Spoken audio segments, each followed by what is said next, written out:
After 60, most of us are told the same advice over and over.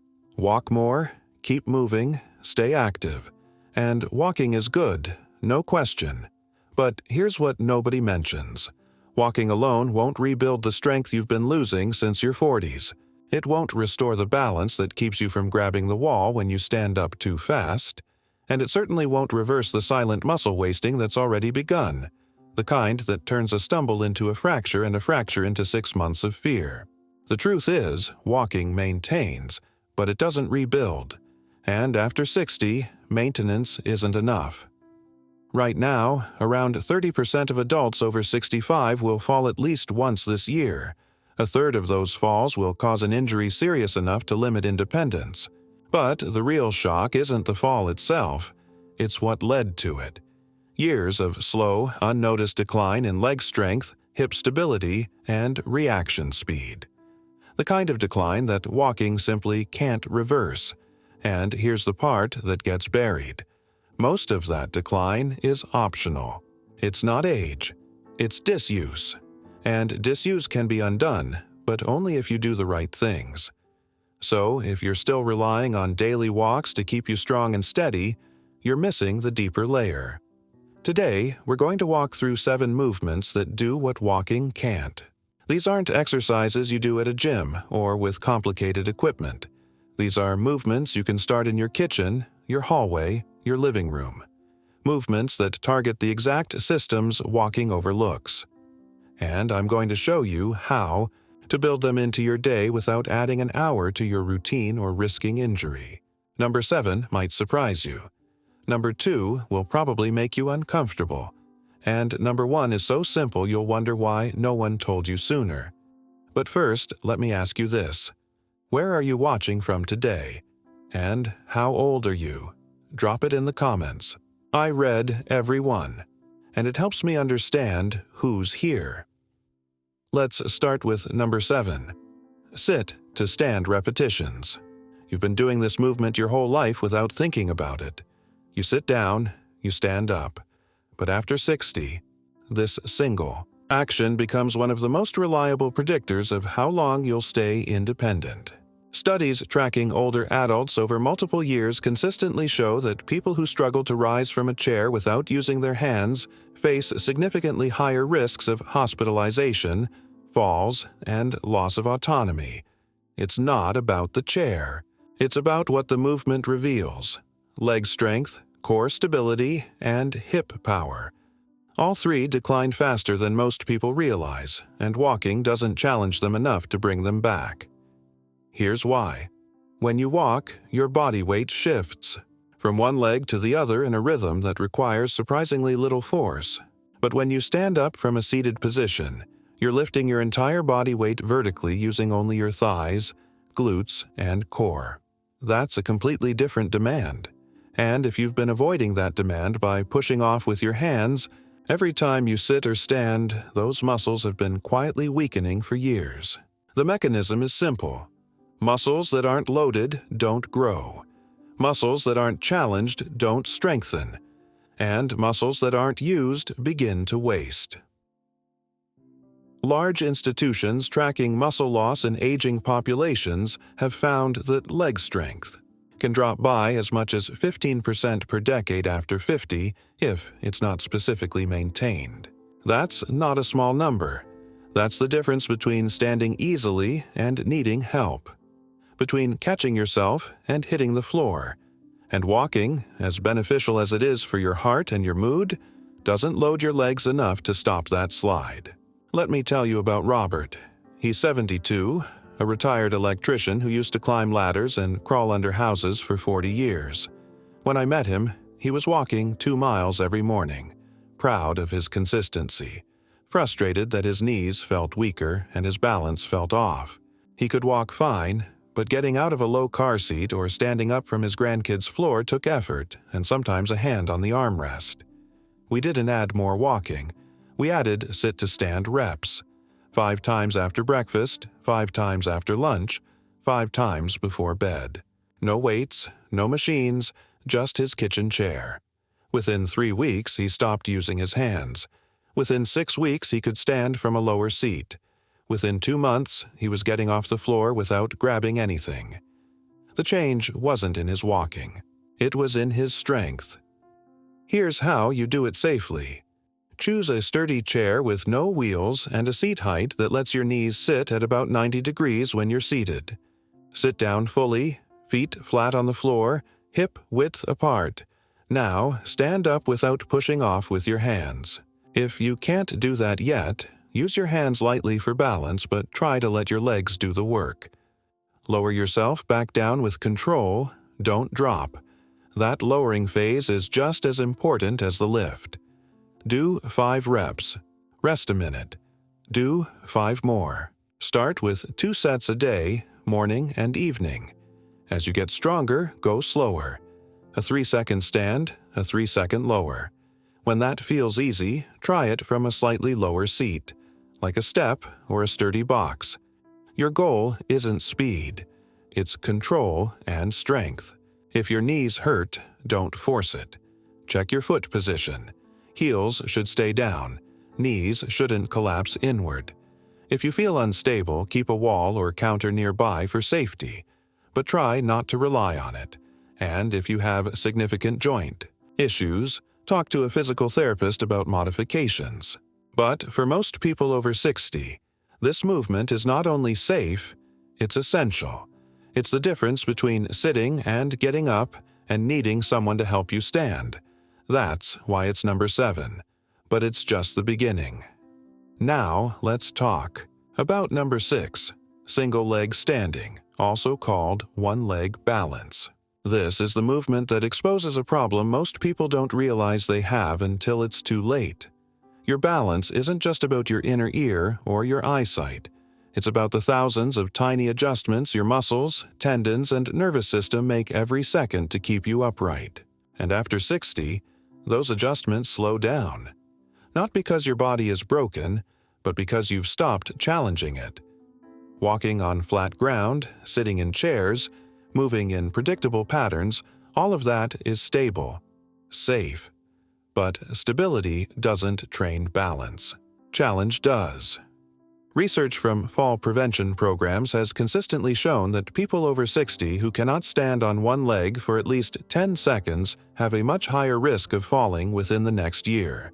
That's not a diagnosis, it's a warning. It means the system isn't responding fast enough. And walking won't fix that because walking is bilateral. Both feet are always involved. You never have to catch yourself on one leg. But real life is full of single-leg moments. Stepping over a curb, reaching for something on a shelf, getting out of the shower, putting on your pants. Every one of those moments requires single-leg stability, and if you haven't practiced it, your body won't be ready when it matters.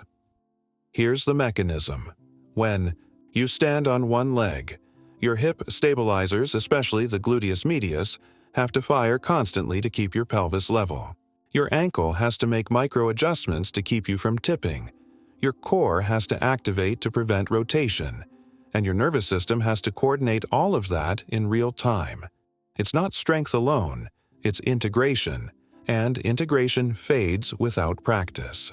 I worked with a woman named Linda, 68, a retired teacher who walked her dog every day and thought she was doing everything right.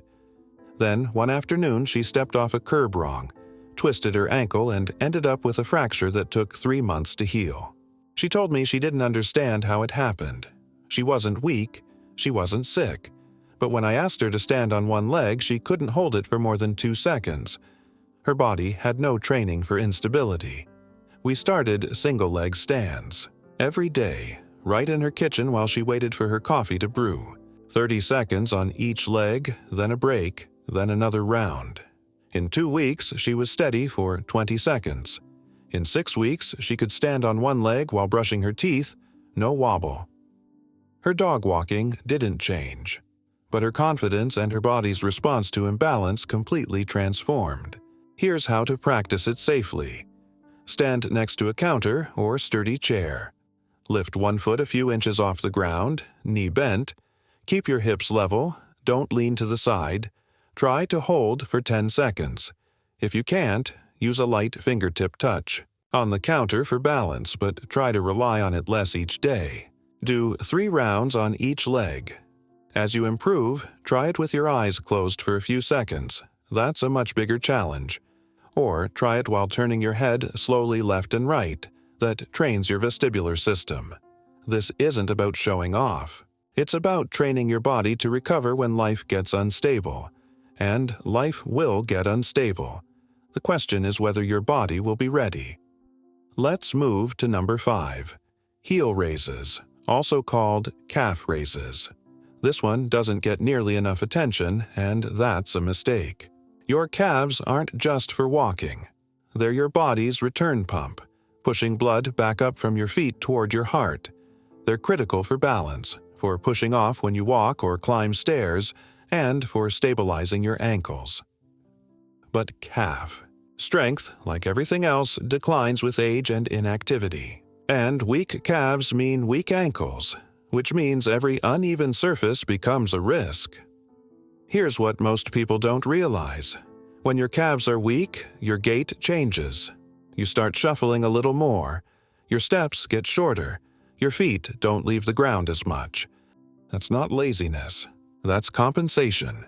Your body is trying to stay safe by staying low.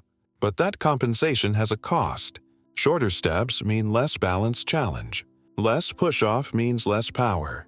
Over time, you lose the very thing you're trying to protect. And walking on flat ground doesn't reverse that because walking doesn't require full calf strength. You can walk with weak calves. You just can't walk safely on uneven ground or recover from a trip. Data from gait analysis studies in older populations show that reduced ankle strength is one of the clearest markers for increased fall risk. And the fix is simple. Load the calves, train the push-off, and restore the range of motion. Heel raises do all 3. I met a man named George, 74, a retired postal worker who'd been walking 5 miles a week for years. He came to me because he kept rolling his ankle on small bumps in the sidewalk. Nothing dramatic, just enough to make him nervous. His calves looked fine, but when I tested his strength, he could barely get up on his toes. We added heel raises at the kitchen counter every morning and evening. 20 reps, slow and controlled, focusing on the full range from flat foot to high tiptoe. In 3 weeks, his push-off was noticeably stronger. In 2 months, he stopped rolling his ankles. The sidewalk didn't change.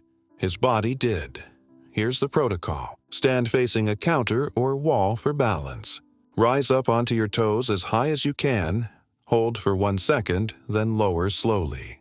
That lowering phase is crucial. Don't drop. Do 15 to 20 reps. If that's easy, do it on 1 leg at a time, using the counter for light balance only. If you have balance issues, keep both hands on the counter and focus on control, not height. Do this twice a day. It takes 90 seconds.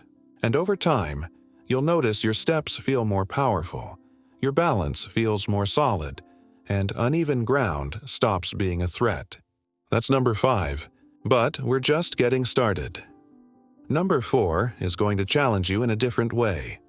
Hip bridges. Most people think hip strength is about walking or standing. It's not. Hip strength is about everything. Sitting down and standing up, which we already talked about. Getting out of a car. Rolling over in bed. Standing from the floor. And most importantly, stabilizing your pelvis so your lower back doesn't have to do all the work. But after 60, the glutes, the big muscles in your backside, tend to shut off. Not because they're damaged, but because modern life doesn't ask much from them. We sit on them all day, we walk on flat surfaces, and we never ask them to push. So they stop pushing.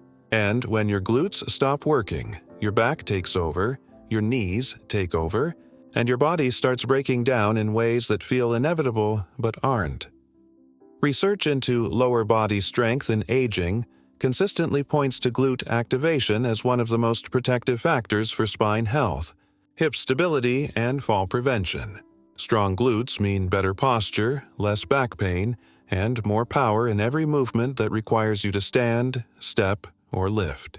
But walking, even brisk walking, doesn't activate the glutes fully because walking is mostly forward motion. Your glutes are designed for extension, for pushing your hips forward and lifting your body against gravity. And that's exactly what hip bridges train. Here's the mechanism.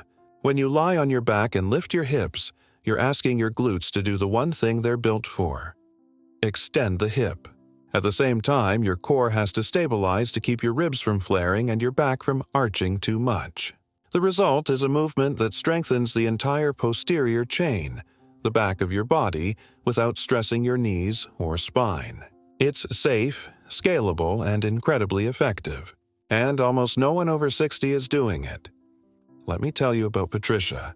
She's 69, a former accountant who came to me with chronic low back pain that her doctor said was just age and maybe arthritis.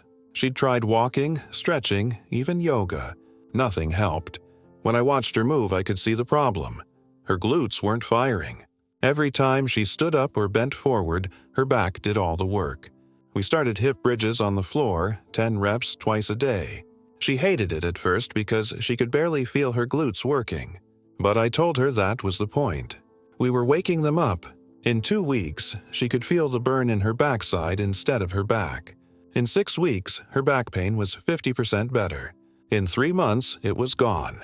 She still walks, but now her body knows how to move the way it's supposed to. Here's how to do it.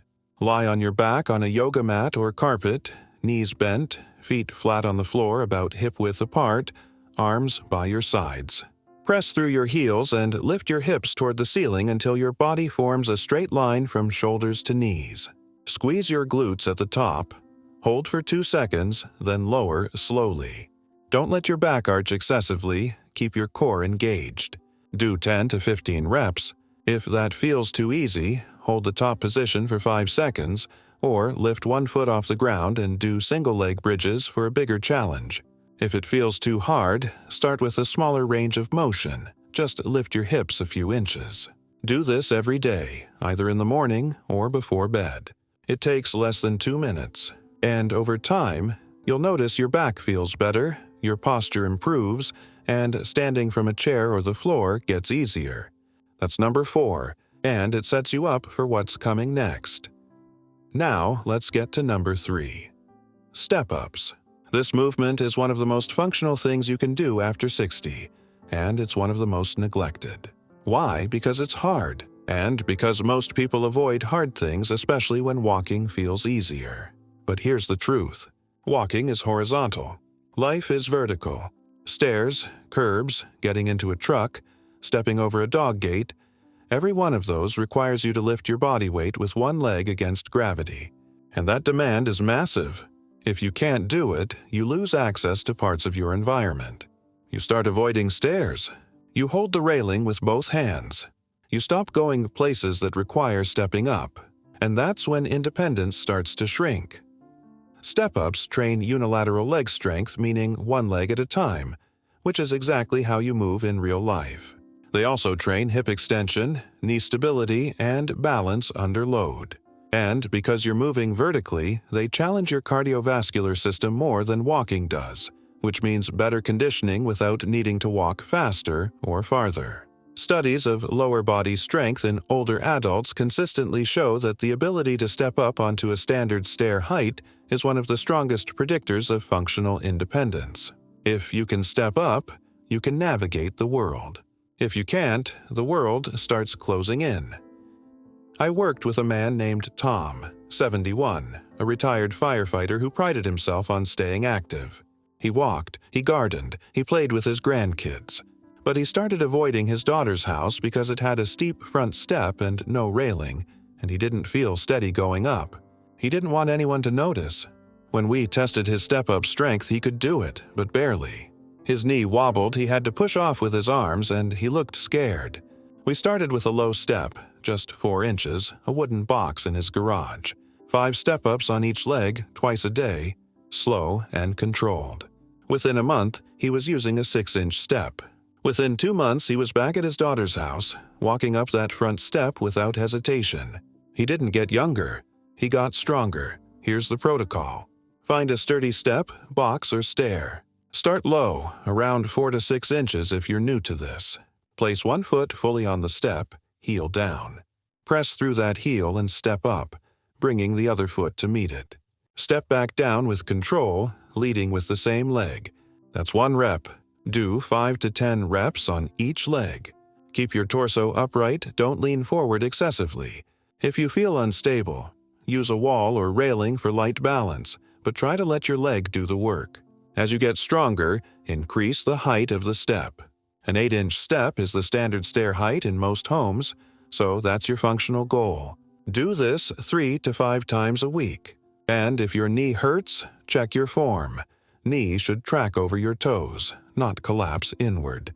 If pain persists, lower the height or consult a professional.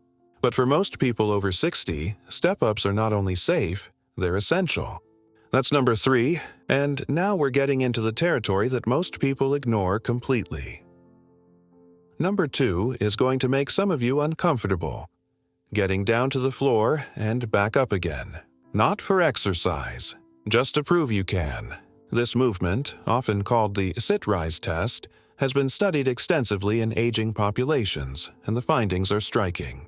People who can get down to the floor and back up without using their hands or knees score significantly better on measures of longevity, muscle strength, flexibility, and cardiovascular health. People who struggle or can't do it at all face much higher risks of mortality over the next several years. That sounds dramatic, but it's not about the floor itself. It's about what the movement reveals. Full body coordination, leg and core strength, balance, and joint mobility. If you have all of those, you can get up. If you don't, you can't. And walking doesn't train any of them. Here's why this matters so much. Falling is one thing. Not being able to get up is another. Every year, thousands of older adults fall at home, aren't injured badly, but can't stand back up. They lie there for hours, sometimes longer, until someone finds them. That's not a rare tragedy. That's a predictable outcome of not training the movement. And the fear of that scenario keeps people from living fully. They stop getting on the floor to play with grandkids. They avoid activities that might put them down low. They lose a whole dimension of movement. But the ability to get up from the floor isn't a gift. It's a skill, and skills can be trained. Let me tell you about Diane. She's 73, a retired nurse who was terrified of falling because her mother had fallen, couldn't get up, and spent 9 hours on the floor before a neighbor found her. Diane was strong enough to walk, but she hadn't been on the floor in a decade. I asked her to try. She got down okay, but getting up required rolling to her hands and knees, then crawling to a chair and pulling herself up. She was embarrassed. We practiced a progression. First, sitting on the floor and standing using one hand on a low stool, then using just fingertips, then no hands but rolling to a kneeling position first, then finally a full sit to stand from a crossed-leg position. It took 3 months of practice, twice a week, 5 minutes at a time, but now she can get down and up without help, without fear. She plays on the floor with her grandson. She's not afraid anymore. Here's how to practice safely. Start by sitting on the floor with your legs crossed or extended, whichever is more comfortable. Now try to stand up. If you need to use your hands, use them. If you need to roll to your knees first, do that. There's no shame in using support. The goal is to reduce the support over time. Practice getting down and up once or twice a week. Use a sturdy chair nearby if you need it. Lower the chair height as you improve. Focus on smooth, controlled movement, not speed. And if you have significant joint issues, work with a physical therapist to find a safe progression. But don't avoid this movement because it's hard. That's exactly why you need to do it. That's number 2, and it's the one that will save you when it matters most. Now let's finish with number 1, the movement that ties everything together. Walking backward. Yes, you read that right. Walking backward. This is the simplest, strangest, most underrated movement you can add to your routine, and almost no one over 60 is doing it. But here's what it does. Walking backward forces your brain to work differently. It recruits muscles in your legs, especially your quads that forward walking barely touches. It challenges your balance and spatial awareness in ways that forward movement never will. And it trains your body to move in a direction it's not used to, which is exactly the kind of unpredictability that builds resilience and prevents falls. Research into gait training for older adults has found that backward walking improves knee strength, balance, and coordination significantly more than additional forward walking. It also enhances proprioception, your body's sense of where it is in space, which tends to decline after 60 and is one of the biggest contributors to falls. The mechanism is simple. When you walk backward, your body can't rely on habit. Every step requires attention, adjustment, and muscular control. That's not a burden. That's training. I met a man named Frank, 77, who'd been walking forward for 50 years and couldn't understand why his knees hurt and his balance felt shaky. I told him to walk backward for 2 minutes every day, just in his hallway. He thought I was joking, but he tried it. In a week, his knees felt different, less stiff. In a month, his balance improved noticeably. In 2 months, he added backward walking to his daily forward walk, just 1 minute at the start and 1 at the end. His friends thought he looked ridiculous. He didn't care. His knees stopped hurting and he stopped grabbing walls. That's what mattered. Here's the protocol. Find a clear, flat space with nothing behind you. A hallway is perfect. Start by standing still, then take slow, controlled steps backward, landing gently on the ball of your foot and then your heel. Keep your posture upright, don't lean forward. Take small steps at first. Walk backward for 30 seconds to 1 minute. Then turn around and walk forward. Do this once or twice a day. If you feel unstable, do it next to a wall so you can reach out if needed. As you get more confident, try it outdoors on a flat sidewalk or driveway, but always check behind you first. You can also try it on a treadmill at very low speed if you have access to one and feel comfortable. The beauty of backward walking is that it doesn't take extra time. You just add it to what you're already doing. 1 minute backward, then continue forward. That's it. But that 1 minute trains your body in ways that an hour of forward walking never will. That's number 1. And it's the simplest, most effective movement most people over 60 are ignoring completely. So here's the truth we started with. Walking is good, walking is necessary. But walking alone won't rebuild what you've lost. It won't restore your strength, stabilize your balance, or prepare your body for the instability of real life. These 7 movements will sit to stand reps for leg power, single leg balance for stability, heel raises for ankle strength and push-off, hip bridges for glute activation and back protection, step-ups for real-world vertical strength, floor work for full-body coordination and confidence, and backward walking for brain engagement, knee strength, and fall prevention. Together, they take less than 15 minutes a day. You don't need a gym. You don't need equipment. You just need to decide that maintenance isn't enough anymore. You need to rebuild, and here's the final question I want you to answer in the comments. Which one of these 7 movements are you going to start with today, and why? Tell me where you're starting, what scared you, what surprised you, or what you've been avoiding. I read every comment, and your answer might help someone else take the first step. Now go move.